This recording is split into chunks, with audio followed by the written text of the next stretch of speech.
है guys, welcome to only civils guru. I hope you all are doing well. आप सभी अच्छे होंगे। देखो, हम ये सीरीज़ बना रहे हैं, वनडे एग्ज़ाम की है, यानी कि talk show with current affairs. ये टॉक शो है, यानी कि जल्दी जल्दी हम सारी चीज़ें कवर कर रहे हैं, वही चीज़ें जो वनडे एग्ज़ाम्स के लिए या किसी भी स्टेट एग्ज़ाम्स के लिए बहुत ज़्यादा इम्पोर्टेंट है। ठीक है, अभी इससे पहले हमने बजट कंप्लीट किया था 2020-21 का। अब इकोनॉमिक सर्वे यानी आर्थिक सर्वेक्षण हम कंप्लीट करेंगे। इसमें क्या करेंगे? इकोनॉमिक सर्वे कंप्लीट होगा दोस्तों। ठीक है, तो देखो ये क्या है, 29 जनवरी 2021 को, ठीक है, 29 जनवरी 2021 जो डेट है उसको क्या किया गया, आर्थिक सर्वेक्षण 2020-21 को संसद में प्रस्तुत किया गया है, प्रेजेंट किया गया। इसकी जो थीम थी दोस्तों वो क्या थी, इसका जो सब्जेक्ट था वो क्या था, सेविंग लाइव्स एंड लिवलीहुड्स, मतलब जीवन और आजीविका की सुरक्षा करना, इसकी थीम थी। आर्थिक सर्वेक्षण की थीम थी सेविंग्स लाइव्स एंड लिवलीहुड्स, जीवन और आजीविका की सुरक्षा। आर्थिक सर्वेक्षण की मुख्य बात करें तो आर्थिक सलाहकार थे कृष्णमूर्ति वी सुब्रमण्यम। कौन थे? कृष्णमूर्ति वी सुब्रमण्यम, जिनके मार्गदर्शन में आर्थिक मामलों के विभाग वाणिज्य प्रभाग द्वारा तैयार किया गया। किसके द्वारा? वाणिज्य प्रभाग द्वारा दोस्तों। ये जो है हमेशा बजट से एक दिन पहले प्रस्तुत किया जाता है, लेकिन वर्ष 2021 में से 3 दिन पहले पेश किया गया। इस बार इकोनॉमिक सर्वे यानी कि आर्थिक सर्वेक्षण को कितने 3 दिन पहले दोस्तों क्या किया गया, पेश किया गया। भाई बात करें, कुछ एक नोट है, 1950 से 51 में भारत का पहला आर्थिक सर्वेक्षण को पेश किया गया। वहीं 1964 यानी 1964 तक आर्थिक सर्वेक्षण आम बजट के साथ साथ प्रस्तुत होने लगा था, और 1964 के बाद इसे आम बजट के एक दिन पूर्व पेश किया जाने लगा। ठीक है, कब? 1964 के बाद। इस सर्वेक्षण के अनुसार कोविड से देखा जाए तो भारत की जो इकोनॉमी है यानी कि अर्थव्यवस्था में तीव्र गति से गिरावट देखने को मिली। तीव्र गति से गिरावट के बाद वी शेप्ड रिकवरी देखी जा रही है। गिरावट भी तेज़ी से हुई है, लेकिन वी शेप्ड रिकवरी देखी जा रही है। आप समझ सकते हैं कि हम यहाँ पर थे कोविड के दौरान, कोविड से पहले ये हमारा पॉइंट था दिस वन। उसके बाद जैसे ही कोविड आया और लॉकडाउन वगैरह लगने के बाद हमारी इकनॉमी गिरती गई दोस्तों, और यहाँ पर एक पॉइंट आया, यानी इस तरीके से यहाँ पर स्टैटिक हो गया।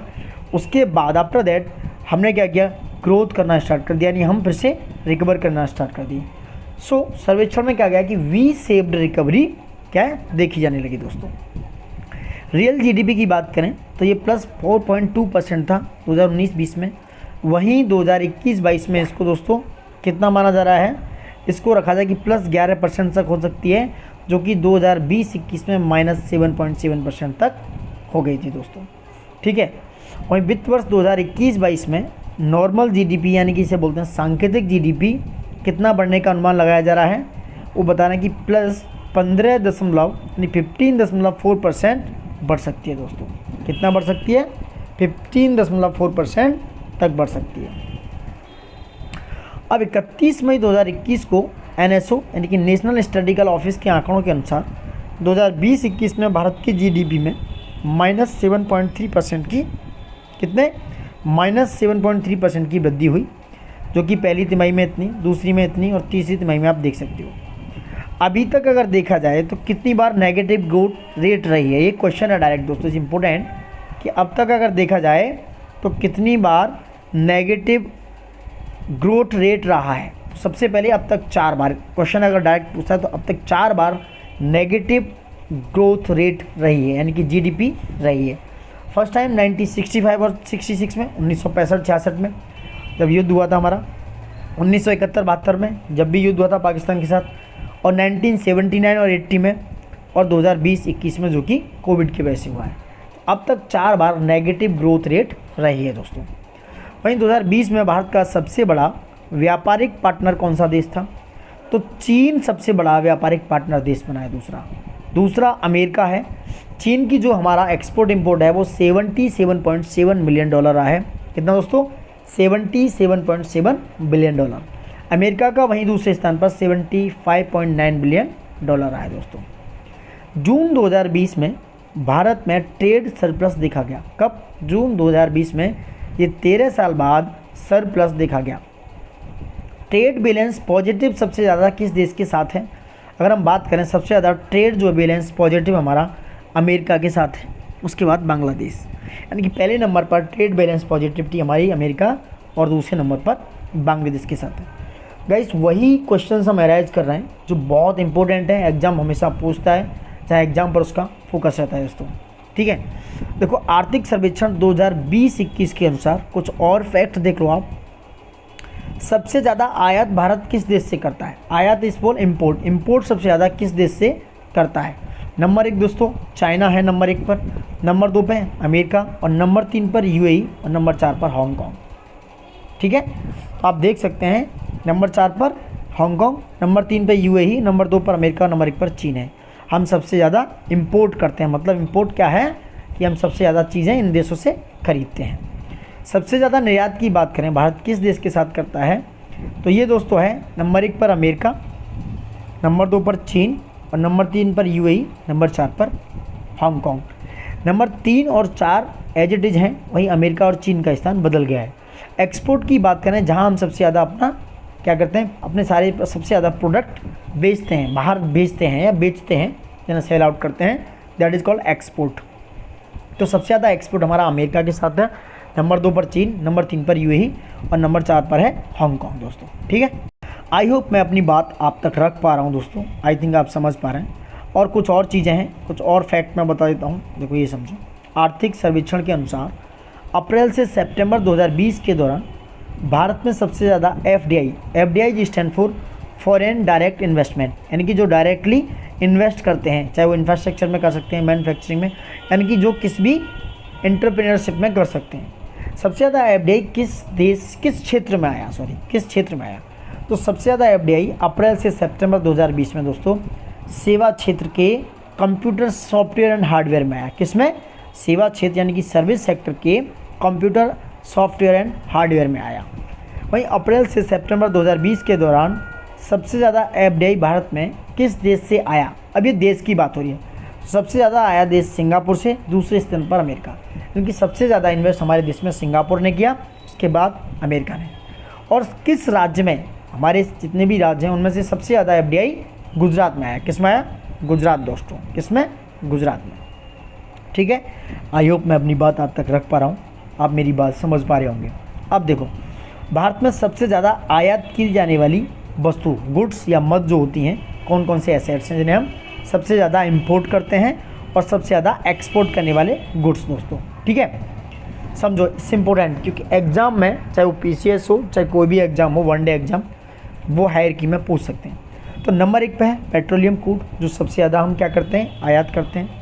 उसके बाद पेट्रोलियम उत्पाद यानी कि पेट्रोलियम प्रोडक्ट होता है। उसका नंबर 3 पर सोना यानी कि गोल्ड, नंबर 4 पर है टेलीकॉम उपकरण जिन्हें हम सबसे ज़्यादा मंगाते हैं, और नंबर 5 पर कोयला है। ठीक है, आई होप आप समझ पा रहे होंगे। वहीं सबसे ज़्यादा एक्सपोर्ट क्या करते हैं, वो है पेट्रोलियम उत्पाद। नंबर 2 पर औषधि फॉर्मुलेशन यानी कि फार्मास्यूटिकल, नंबर 3 पर है मोती एवं बहुमूल्य पत्थर, नंबर 4 पर है लोहा एवं इस्पात, नंबर 5 पर है इलेक्ट्रिकल मशीनरी एवं उपकरण। ठीक है, तो ये सबसे ज़्यादा हम एक्सपोर्ट करते हैं, और ये पेट्रोल क्रूड, और ये सबसे ज़्यादा इंपोर्ट करते हैं दोस्तों। ठीक है, अब देखो दुनिया में सर्वाधिक फॉरेक्स रिजर्व किस देश के पास है? फॉरेक्स रिजर्व वो होता है दोस्तों जो कि डॉलर में होता है, यानी कि जो दूसरे देश में रखा जाता है। जैसे डॉलर है, वो सबसे ज़्यादा किसके पास है, ऐसा कह सकते हो आप। फॉरेक्स रिजर्व सबसे ज़्यादा चीन के पास है, नहीं भारत चौथे स्थान पर है। सबसे ज़्यादा फॉरेक्स रिजर्व नंबर 1 पे चाइना है। इंडिया को कौन सा स्थान मिला है दोस्तों? India is on 4th number. ठीक है, इस समीक्षा के अनुसार भारत का दिसंबर 2020 में विदेशी मुद्रा भंडार, दिसंबर 2020 की बात हो रही है, अगले कितने महीनों के आयात के लिए पर्याप्त है? जो विदेशी मुद्रा भंडार है यानी कि जो फॉरेक्स रिजर्व है, वो 18 महीने के लिए पर्याप्त है। ठीक है दोस्तों, अगर बात करें 2020-21 में सबसे ज़्यादा विभिन्न क्षेत्रों में ग्रोथ रेट देखा जाए, तो ग्रोथ रेट कहाँ हुआ है? तो दोस्तों ग्रोथ रेट है कि सबसे ज़्यादा हुआ है कृषि में 3.4%, उद्योग की इंडस्ट्री में माइनस में रहा है -9.6% बिकॉज ऑफ कोविड-19, कोविड की वजह से। सर्विस क्षेत्र में भी क्या नेगेटिव रहा है, -8.8%। क्वेश्चन ये भी हो रहा है और एराइज हो सकता है कि भैया इकोनॉमिक सर्वे के अकॉर्डिंग 2020 एंड 21 में ग्रोथ रेट किस में पॉजिटिव रहा है या किस में नेगेटिव रहा है। तो आप बता सकते हो इंडस्ट्री यानी कि उद्योग और सेवा क्षेत्र में नेगेटिव और एग्रीकल्चर यानी कि कृषि में पॉजिटिव रहा है दोस्तों। वहीं आर्थिक सर्वेक्षण के अनुसार पूर्व के 29 श्रम कानून यानी कि लेबर जो लॉ हैं उनको मिलाकर अब केवल 4 लेबर कोड बनाए गए हैं। कितने? 4 लेबर कोड बनाए गए हैं। अब देखो समझो, जीवीए में हिस्सेदारी समझो, ग्रॉस वैल्यू एडेड में हिस्सेदारी समझो क्या है। देखो सबसे ज़्यादा जीवीए में हिस्सेदारी है सर्विस क्षेत्र यानी कि सेवा क्षेत्र की 54% के साथ 1 नंबर पर, 1 नंबर पर। दूसरे नंबर पर उद्योग क्षेत्र 26% के साथ। नंबर 3 पर है कृषि जो कि 20% के साथ है। ठीक है। और जीडीपी में सबसे ज़्यादा हिस्सेदारी देखा जाए तो एज इट इज़ है, जो जीवीए में है सेवा क्षेत्र में नंबर 1, नंबर 2 उद्योग में, नंबर 3 कृषि में। और सबसे ज़्यादा रोजगार देने वाला क्षेत्र कौन सा है दोस्तों? सबसे ज़्यादा जो रोजगार एम्प्लॉयमेंट देता है नंबर 1 पर है कृषि, नंबर 2 पर है सेवा और नंबर 3 पर है इंडस्ट्री यानी कि उद्योग। कृषि में करीब हमारे 50% प्लस लोग क्या है, एलाइड हैं, कृषि के साथ लगे हुए हैं। ठीक है। आर्थिक सर्वेक्षण के अनुसार WHO ने कोविड के पैंडेमिक कब घोषित किया? तो कोविड का जो पैंडेमिक था WHO ने 11 मार्च 2020 को डिक्लेयर किया दोस्तों। ठीक है। और प्रधानमंत्री गरीब कल्याण योजना के अंतर्गत कितने करोड़ लोगों को फूड ग्रेन्स दिया गया? प्रधानमंत्री गरीब कल्याण योजना के अकॉर्डिंग करीब 80.96 करोड़ लोगों को क्या दिया गया? 80.96 लोगों को दोस्तों क्या पहुंचाया गया? फूड ग्रेन्स यानी खाने पीने का सामान, अनाज पहुंचाया गया। ठीक है दोस्तों। वहीं 2019-20 में जीडीपी का कितना परसेंट खर्च हुआ? किस किस पे खर्च हुआ 2019-20 में? जीडीपी का कितना खर्च? देखो स्वास्थ्य पर हमने खर्च किया 1.5%, शिक्षा पर खर्च किया 3.5% दोस्तों। ठीक है। मूव ऑन, आगे करते हैं, आगे बताता हूँ मैं। देखो इकोनॉमिक सर्वे के अनुसार दोस्तों, आर्थिक सर्वेक्षण के अनुसार एमएसएमई की नई परिभाषा, एमएसएमई जी stand for micro small and medium enterprises, इसकी नई परिभाषा डेफिनेशन आई है। यानी माइक्रो जो कंपनियां हैं या माइक्रो हैं कंपनी या जो भी एसेट्स हैं वो क्या कहलाएंगे, स्मॉल किस तरीके से कहे जाएंगे और मीडियम किस तरीके से। देखो समझो, वो कंपनियां जिसका इन्वेस्टमेंट 1 करोड़ से कम और टर्नओवर 5 करोड़ से कम है वो माइक्रो कैटेगरी में आएंगी। किसमें? माइक्रो कैटेगरी में आएंगी। जिनका इन्वेस्टमेंट 1 करोड़ से 10 करोड़ के बीच है और टर्नओवर 5 करोड़ से 50 करोड़ के बीच है वो स्मॉल कैटेगरी में आएंगी। और जिसका इन्वेस्टमेंट दोस्तों 10 करोड़ से 20 करोड़ के बीच और टर्नओवर 50 करोड़ से 100 करोड़ के बीच है वो मीडियम कैटेगरी में आएंगी। किसमें? मीडियम कैटेगरी में आएंगी। ठीक है। आई होप मेरी बात आप समझ पा रहे हैं, मैं आपको अपनी बात रख पा रहा हूँ। So please like, subscribe, share करना ना भूलें दोस्तों। ठीक है। आगे बढ़ते हैं।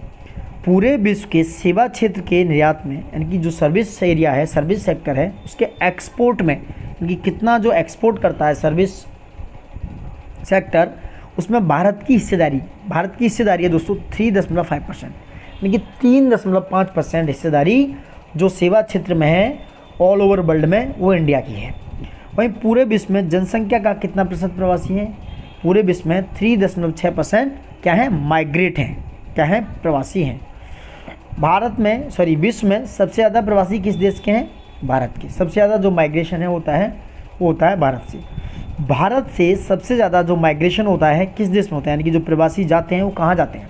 सबसे ज़्यादा जो माइग्रेट करते हैं दोस्त, नंबर 1 यूएई पे, यूनाइटेड अरब अमीरात में जाते हैं। नंबर 2 पे यूएसए जाते हैं।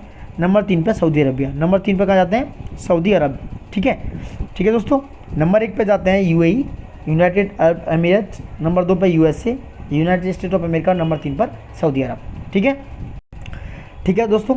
अब देखो विश्व में सबसे ज़्यादा प्रवासी किस देश में जाते हैं? विश्व से सबसे ज़्यादा प्रवासी, विश्व से बात कर रहे हैं, यहाँ भारत की बात थी। भारत से सबसे ज़्यादा प्रवासी यूएई, यूएसए और सऊदी अरब। और विश्व से यानी ऑल ओवर जितने कंट्री है वहाँ से सबसे ज़्यादा प्रवासी यानी माइग्रेट कहाँ करते हैं? तो सबसे ज़्यादा अमेरिका में करते हैं 18%, दूसरे स्थान पर जर्मनी है और तीसरे स्थान पर सऊदी अरब है। ठीक है दोस्तों। विदेशी पर्यटक भारत में सबसे ज़्यादा किस देश से आते हैं? यानी हमारे यहाँ टूरिज्म यानी कि इंडिया में सबसे ज़्यादा कहाँ से होता है? नंबर 1 पे बांग्लादेश, नंबर 2 पे अमेरिका यानी कि यूएसए, नंबर 3 पे यूके यानी कि इंग्लैंड। ये सबसे ज़्यादा पर्यटक हमारे देश में इन्हीं 3 कंट्री से आते हैं। विदेशी पर्यटक किस राज्य में सबसे ज़्यादा आते हैं, यानी कि अगर स्टेट वाइज बात करें तो नंबर 1 पे तमिलनाडु, नंबर 2 पे महाराष्ट्र और नंबर 3 पर उत्तर प्रदेश। ठीक है, पूरे भारत के पर्यटक किस राज्य में सबसे ज़्यादा घूमने जाते हैं? पूरे भारत के पर्यटक, अगर हम अपने इंडिया की बात कर रहे हैं तो सबसे ज़्यादा जाते हैं उत्तर प्रदेश, दूसरे नंबर पर तमिलनाडु, नंबर 3 पर आंध्र प्रदेश। ठीक है दोस्तों, वहीं बात करें नई राष्ट्रीय शिक्षा नीति कितने साल बाद आई है? नई राष्ट्रीय शिक्षा नीति दोस्तों 34 यानी कि 34 ईयर्स के बाद, 34 साल के बाद आई है, यानी कि पहले आई थी 1986 में, 1986 के बाद अब नई राष्ट्रीय शिक्षा नीति 2020 आई है, NEP यानी कि नेशनल एजुकेशन पॉलिसी 2020 आई है दोस्तों। ठीक है, अब देखो भारत का लिटरेसी रेट, इंडिया का लिटरेसी रेट यानी कि पढ़े लिखे लोगों की बात हो रही है, कितना है? तो देखो लिटरेसी रेट है इंडिया का दोस्तों 77.7%। ठीक है, फीमेल लेबर फोर्स जो है अगर 2018-19 के अकॉर्डिंग देखा जाए तो फीमेल लेबर फोर्स कितना है, वो अब बढ़कर 2018-19 में 18.6% हो गया। कितना?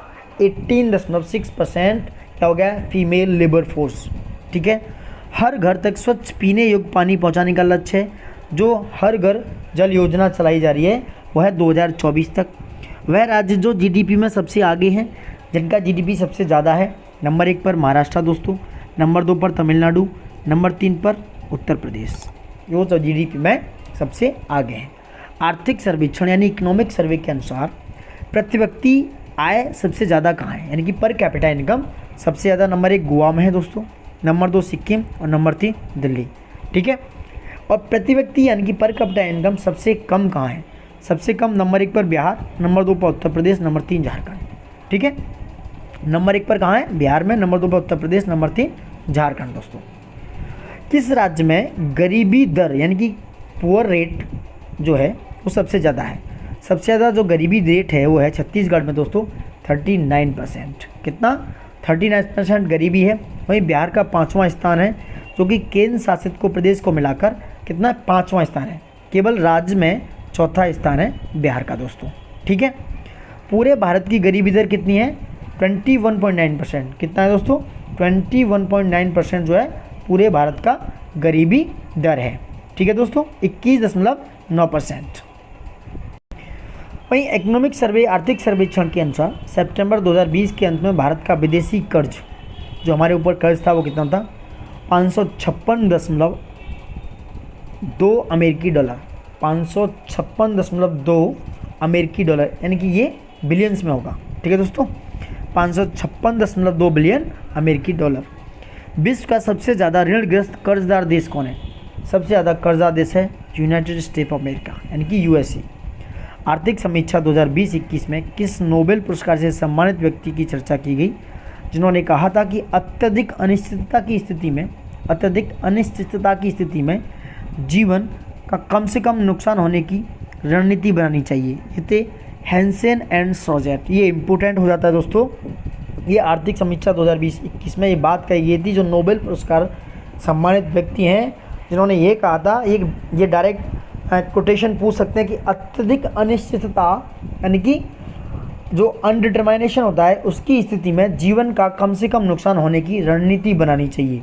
कि अगर तुम्हारे यहाँ बहुत ज़्यादा अनिश्चितता आ जाए, यानी कि बहुत ज़्यादा इनडिटरमाइन हो जाए कंट्री, बहुत ज़्यादा इकोनॉमिक ड्रास्टिकली चेंज आ जाए, बहुत सारी चीज़ें हैं, यानी कि कुछ भी हो सकता है, तो हैंसन एंड सार्जेंट ने कहा था उसको कम नुकसान हो, उस चीज़ में समय सबसे ज़्यादा क्या हो, फ़ायदा होना चाहिए, यानी कि कम से कम नुकसान हो, ऐसी रणनीति बनानी चाहिए दोस्तों। आर्थिक समीक्षा के अनुसार वर्ष 2020 के किस महीने में कोविड के संक्रमण के सबसे अधिक मामले आए? इन्होंने कहा है अकॉर्डिंग टू इकोनॉमिक सर्वे सितंबर में। कितने? सितंबर में दोस्तों। ठीक है, आई होप दोस्तों मैं अपनी बात आप तक रख पा रहा हूँ, समझा पा रहा हूँ। देखो, चर्चा में रहा NIP यानी कि नेशनल इंफ्रास्ट्रक्चर पाइपलाइन किस समय काल के लिए लाया गया है? जरूरी है, डायरेक्ट क्वेश्चन पूछ सकता है। यानी कि NIP जो लेके आए नेशनल इंफ्रास्ट्रक्चर पाइपलाइन, ये 2020 से 25 के लिए लेके आए। ठीक है दोस्तों, NIP जो है नेशनल इंफ्रास्ट्रक्चर पाइपलाइन वित्त मंत्रालय के आर्थिक कार्य विभाग के अंतर्गत आता है। किसके? फाइनेंस मिनिस्ट्री के इकोनॉमिक जो कार्य विभाग है, यानी कि इकोनॉमिक जो सर्वे वाला विभाग है, इकोनॉमिक डिपार्टमेंट, उसके अंदर इकोनॉमिक वर्किंग डिपार्टमेंट उसके अंडर आता है। इसका उद्देश्य पर्पज़ क्या है?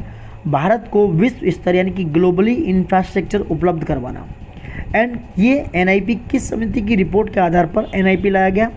यदि अतानु चक्रवर्ती यानी कि अतानु चक्रवर्ती की रिपोर्ट पर ये लेके आए, अतानु चक्रवर्ती की रिपोर्ट पर एनआईपी यानी कि नेशनल इंफ्रास्ट्रक्चर पाइपलाइन का जो रिपोर्ट है या सॉरी एनआईपी का प्रोजेक्ट है, इसको लेके आए हैं अतानु चक्रवर्ती की रिपोर्ट पर। उनकी समिति थी ये, अतानु चक्रवर्ती उसके हेड थे, उनकी एक रिपोर्ट आई थी, उस पर एनआईपी को लाया गया है दोस्तों। इट्स वेरी इंपॉर्टेंट, ठीक है। आगे बढ़ते हैं, अब आते हैं प्रोडक्शन लिंक्ड इंसेंटिव यानी पीएलआई योजना कितने सेक्टर के लिए लाई गई है? ये दोस्तों 10 सेक्टर के लिए पीएलआई स्कीम लेके आए हैं और इसका बजट कितना है?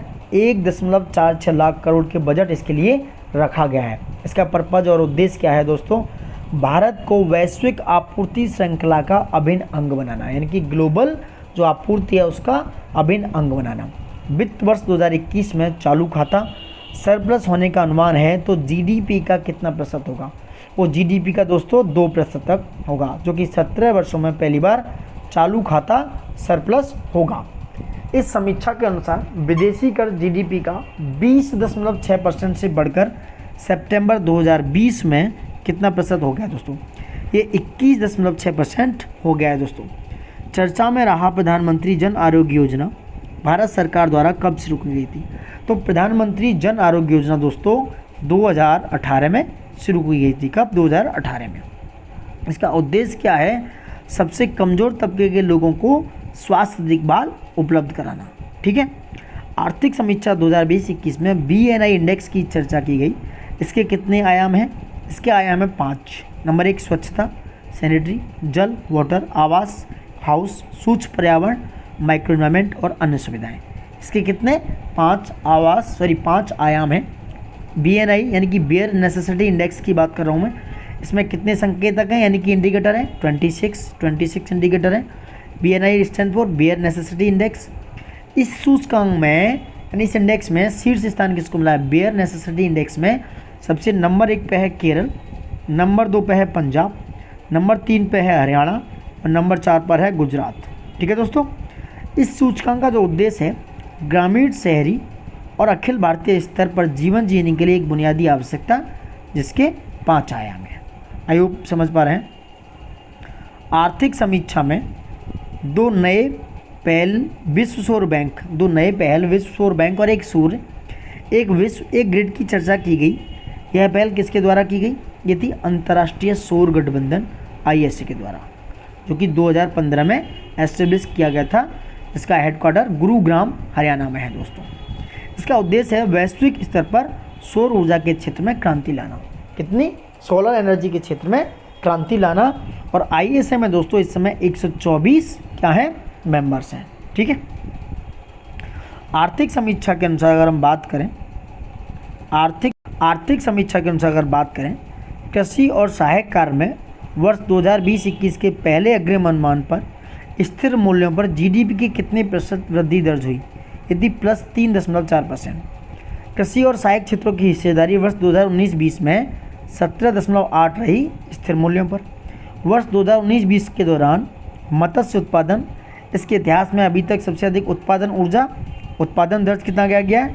14.6 मिलियन मीट्रिक टन दोस्तों। कितना रहा दोस्तों? 14.6 मिलियन मीट्रिक टन। आर्थिक समीक्षा के अनुसार अगर बात करें भारत का स्थान, इस इम्पोर्टेंट और उत्पादन ये समझो। मछली जो उत्पादन है उसमें हमारा स्थान भारत का दूसरा है, सेकंड स्थान है। दूध में पहला स्थान है, अंडा में तीसरा स्थान है, मांस में 5वां स्थान है दोस्तों, ठीक है। मांस में 5वां और अंडा में तीसरा। आई होप मैं अपनी बात आप तक समझा पा रहा हूँ, ठीक है। अब बात करते हैं दोस्तों कुछ और फैक्ट्स की। इस समीक्षा के अनुसार भारत में जन्म के समय जीवन प्रत्याशा कितनी हो गई है, यानी कि लाइफ एक्सपेक्टेंसी कितनी हो गई है दोस्तों? ये 69.7 ईयर, 69.7 ईयर्स लाइफ एक्सपेक्टेंसी हो गई है दोस्तों, ठीक है। मनरेगा के अंतर्गत मजदूरी 20 रुपये बढ़ाकर 1 अप्रैल 2020 से कितनी कर दी गई है? 20 रुपये इस बार बढ़ा दिया गया है, अब हो गई है 202 रुपये, जो कि पहले कितनी थी दोस्तों? 182 यानी 182 रुपये थी, जो कि 1 अप्रैल 2020 से इसको बढ़ा दिया गया है 20 रुपये। आर्थिक समीक्षा 2020-21 के अनुसार 2018-19 में बेरोजगारी दर कितना रहा? ये था दोस्तों 5.8%। कितना?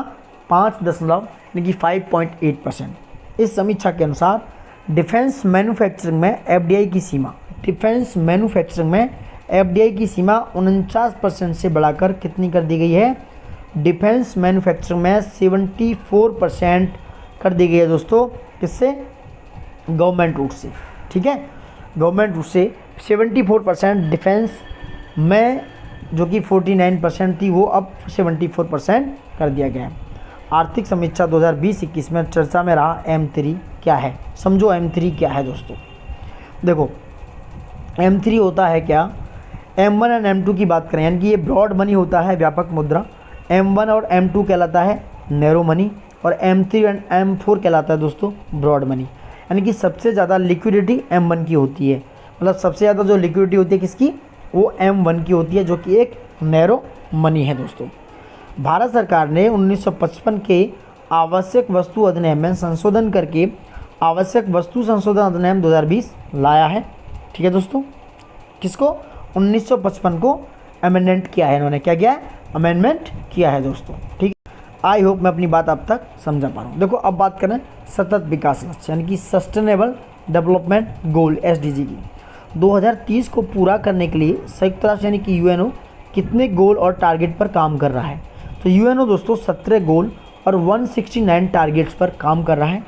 आर्थिक सर्वेक्षण के अनुसार भारत ने सतत विकास लक्ष्य और जलवायु परिवर्तन को ध्यान में रखते हुए अपने NDC यानी कि नेशनली डिटरमाइंड कंट्रीब्यूशन में वर्ष 2030 तक के लिए क्या लक्ष्य निर्धारित किया है? इन्होंने 2030 तक के लिए क्या लक्ष्य निर्धारित किए हैं? देखो, वर्ष 2030 तक गैर जीवाश्म ईंधन स्रोतों से 40% संचयी विद्युत शक्ति स्थापित करना। कितनी? 40%। और वहीं 2030 तक 2.5 से 3 बिलियन टन कार्बन डाइऑक्साइड के बराबर अतिरिक्त कार्बन सिंक निर्मित करने के लिए वन एवं वृक्ष क्षेत्र को बढ़ाना दोस्तों। वहीं 2030 तक अपने GDP में उत्सर्जन की मात्रा को वर्ष 2003 के स्तर से 33 से 35% तक कम करेंगे। कितना? 33 से 35% तक दोस्तों। ठीक है दोस्तों, अब समझो आर्थिक सर्वेक्षण 2020-21 के अनुसार, यानी कि इकोनॉमिक सर्वे 2020-21 के अनुसार द फ्यूचर वी वांट किस सम्मेलन में आया था? देखो Rio+20, यानी कि रियो कब आया था? Rio+20 में ये क्या आया था? द फ्यूचर वी वांट, यानी कि कब? 2012 में। कब? 2012 में। Rio+20 जो 2012 में ब्राज़ील में हुआ था, वह किससे संबंधित है? वो दोस्तों SDG यानी कि सतत विकास से संबंधित है। इस सर्वेक्षण के अनुसार कितने करोड़ रुपए की एक कृषि अवसंरचना निधि की घोषणा मई 2020 में सरकार ने की थी? 1 लाख करोड़ रुपए दोस्तों। यह योजना वर्ष 2020-21 से लेकर वर्ष 2029-30 तक जारी रहेगी। याद रखना, डेट जरूर याद रख के जाना दोस्तों। ठीक है, वहीं आर्थिक सर्वेक्षण 2020-21 के अनुसार कुछ बात करें, पेट्रोल में एथेनॉल को 10% तक मिश्रित करने का लक्ष्य, यानी उसको मिक्स करने का लक्ष्य है 2022 तक। पेट्रोल में एथेनॉल को 20% तक मिश्रित करने का लक्ष्य 2030 रखा गया है दोस्तों। ठीक है, आई होप मैं अब तक अपनी बात समझा पा रहा हूँ। ठीक है, अब समझो आर्थिक सर्वेक्षण 2020-21 में PLI यानी कि प्रोडक्शन लिंक्ड इनकम जो होती है, प्रोडक्शन लिंक्ड इंसेंटिव्स योजना की चर्चा की गई। इसे कितने सेक्टरों में लागू करने की अनुमति मिली दोस्तों? 10 सेक्टरों में, यानी कि खाद्य प्रसंस्करण भी इसमें शामिल है। यानी कि PLI stand for production linked incentives, जो कि नवंबर 2020 में सरकार ने इस योजना को स्वीकृति दी थी, यानी कि इसको एक्सेप्ट किया था। नई आर्थिक समीक्षा के अनुसार 8 कोर उद्योग, यानी कि सबसे समझो 8 कोर जो इंडस्ट्री है वो कौन कौन से हैं? नंबर 1 कोयला, नंबर 2 कच्चा तेल यानी कि क्रूड ऑयल, नंबर 3 प्राकृतिक गैस यानी natural gas, number 4 refinery product, number 4 refinery उत्पाद हैं, नंबर 5 फर्टिलाइजर यानी उर्वरक, नंबर 6 इस्पात यानी कि स्टील, और नंबर 7 सीमेंट, और नंबर 8 बिजली दोस्तों, लाइट। ठीक है, ये 8 कोर उद्योग हैं। उनका उत्पादन जो है औद्योगिक उत्पादन में कितना प्रतिशत हिस्सा है? 40.27%। इन 8 कोर उद्योग यानी कि 40.28% इनका क्या है दोस्तों? इंडस्ट्रियल प्रोडक्शन में हिस्सेदारी है। जिसमें सबसे ज़्यादा वेटेज की बात करें वो रिफाइनरी उत्पाद का है। किसका? सबसे ज़्यादा जो वेटेज है, सबसे ज़्यादा रिफाइनरी उत्पाद का परसेंटेज है, और सबसे कम जो वेटेज है वो दोस्तों उर्वरक का है। It's very important. सबसे जो कम वेटेज है वो है उर्वरक का। ठीक है, आई होप मैं अपनी बात आप तक समझा पा रहा हूँ। अब समझो दोस्तों, नई आर्थिक समीक्षा के अनुसार किस सेक्टर के लिए चैंपियंस ऑनलाइन प्लेटफॉर्म की शुरुआत मई 2020 में की गई।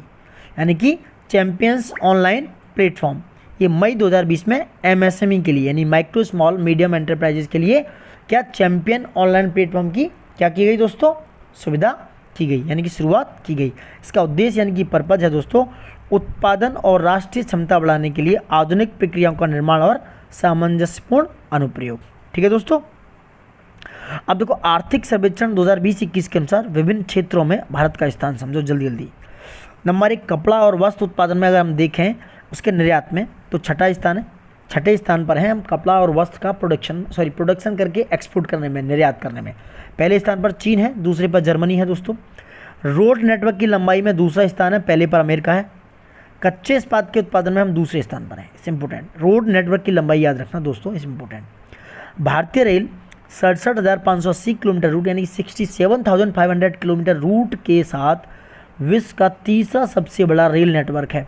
ये 2020-21 के अनुसार कहा गया, यानी कि सबसे बड़ा तीसरा रेल नेटवर्क कहाँ है, भारतीय रेल।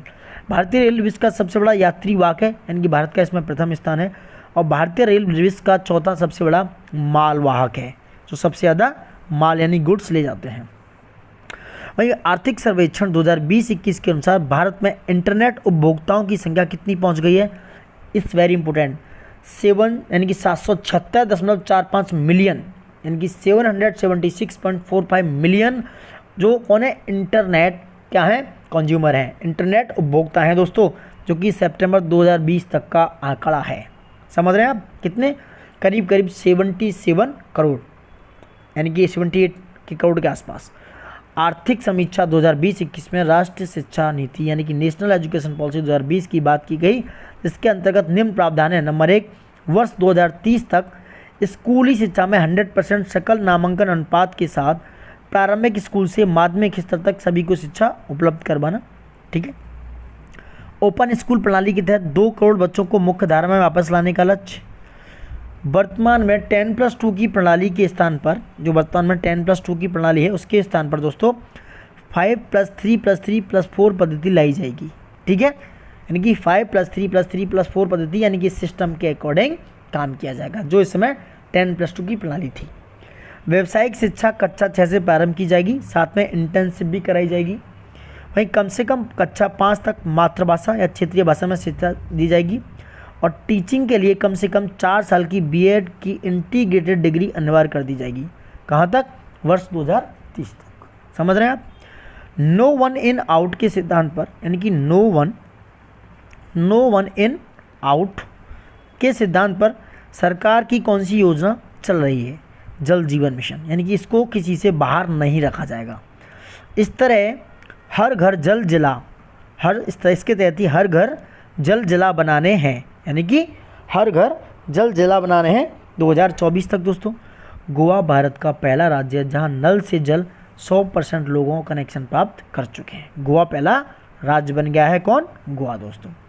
आर्थिक सर्वेक्षण में चर्चा में रहा world rule of law index किसके द्वारा प्रकाशित होता है, ये होता है विश्व न्याय परियोजना द्वारा। किसके द्वारा, world rule of law index विश्व न्याय परियोजना द्वारा प्रकाशित होता है दोस्तों। तो दोस्तों ये था अब तक का सारा इकोनॉमिक सर्वे जो इम्पोर्टेंट था एग्जाम पर्सपेक्टिव से। मैंने सारा कुछ आपको बता दिया है, एक वीडियो में मैंने पूरा इकोनॉमिक सर्वे खंगाल दिया है।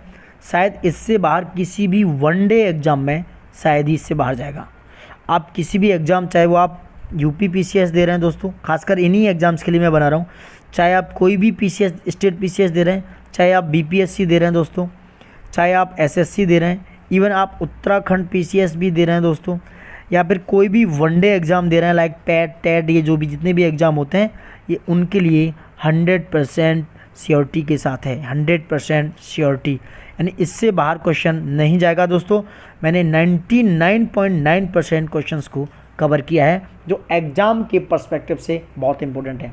सो आई होप सो, मैं आशा करता हूँ कि आप सभी को ये हमारा session talk show with current बहुत पसंद आ रहा होगा। और आप प्लीज़ दोस्तों लाइक सब्सक्राइब करना मत भूलिए, क्योंकि आप लाइक और सब्सक्राइब करेंगे तो हमें थोड़ा एंगेजमेंट मिलेगा, हमारा थोड़ा करेज बढ़ेगा। अब करेज बढ़ेगा तो मोटिवेशन होगा, और मोटिवेशन होगा तो हम और अच्छा कंटेंट बनाएंगे दोस्तों। So I think keep on watching and देखते रहिए, and thank you for watching it and love you all.